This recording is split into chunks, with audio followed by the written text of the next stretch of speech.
లోక్సభ ఎన్నికల బరిలో దిగే బీజేపీ అభ్యర్థులు ఎవరు?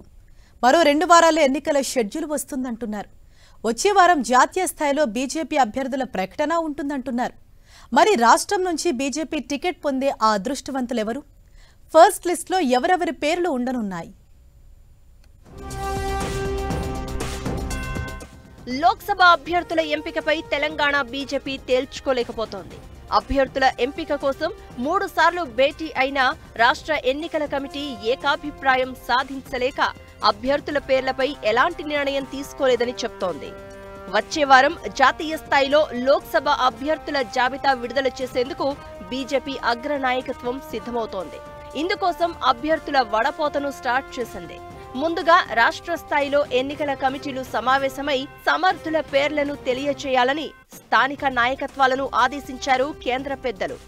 జాతీయ నాయకత్వం ఆదేశాలతో 3 సార్లు సమావేశమైన రాష్ట్ర ఎన్నికల కమిటీ కొన్ని స్థానాలకు మాత్రమే పేర్లను సూచించిందని చెబుతున్నారు.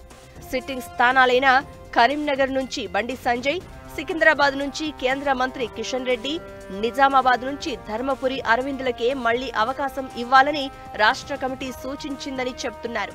ఇక మరో సిట్టింగ్ స్థానమైన ఆదిలాబాద్పై భిన్నాభిప్రాయాలు ఉండడంతో ఎలాంటి నిర్ణయం తీసుకోలేకపోతున్నారు.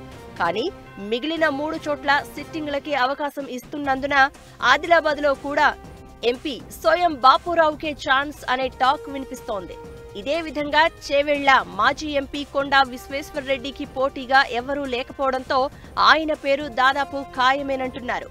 అదేవిధంగా భువనగిరి లోక్సభ స్థానానికి బూర నర్సయ్య గౌడ్ పేరు ఒక్కటే పరిశీలనలో ఉందంటున్నారు. ఇలా మొత్తం 17 స్థానాలకు కేవలం 5-6 చోట్ల మాత్రమే అభ్యర్థులపై కొంత స్పష్టత ఉందంటున్నారు. మిగతా సీట్లపైనే బీజేపీలో తర్జన భర్జన కనిపిస్తోంది.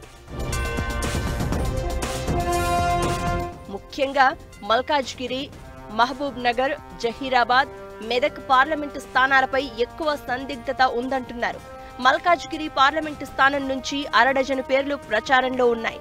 ఈ నియోజకవర్గంలో వివిధ రాష్ట్రాలకు చెందిన ఓటర్లు ఎక్కువగా ఉండడం, ఉత్తర భారతీయుల ఓట్లు అధికంగా ఉన్నందున బీజేపీ గెలుపు పక్కా అనే ఆశతో ఎక్కువ మంది మల్కాజ్గిరి కోరుకుంటున్నారు.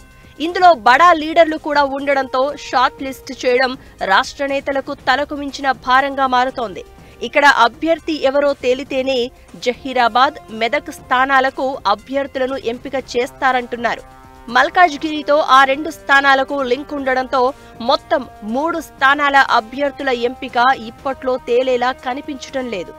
ఇక మహబూబ్ నగర్ నియోజకవర్గం నుంచి బీజేపీ జాతీయ ఉపాధ్యక్షురాలు డీకే అరుణ, మాజీ ఎంపీ జితేందర్ రెడ్డి, రాష్ట్ర కోశాధికారి శాంతి కుమార్ టికెట్ ఆశిస్తున్నారు. డీకే అరుణ, జితేందర్ రెడ్డి ఇద్దరూ ఇతర పార్టీల నుంచి బీజేపీలో చేరినవారే.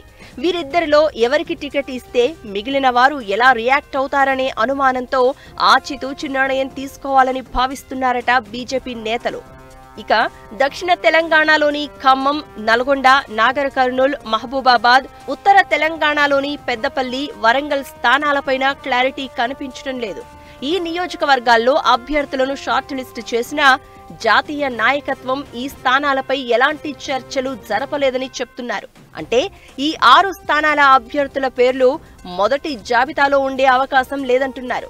మొత్తానికి సిట్టింగ్ స్థానాలతో పాటు 1-2 చోట్ల మాత్రమే అభ్యర్థులపై కమల దళంలో క్లారిటీ కనిపిస్తోంది. మిగిలిన చోట్ల అభ్యర్థులపై గందరగోళమే ఉండడంతో ఆశావహులు టెన్షన్ పడుతున్నారు.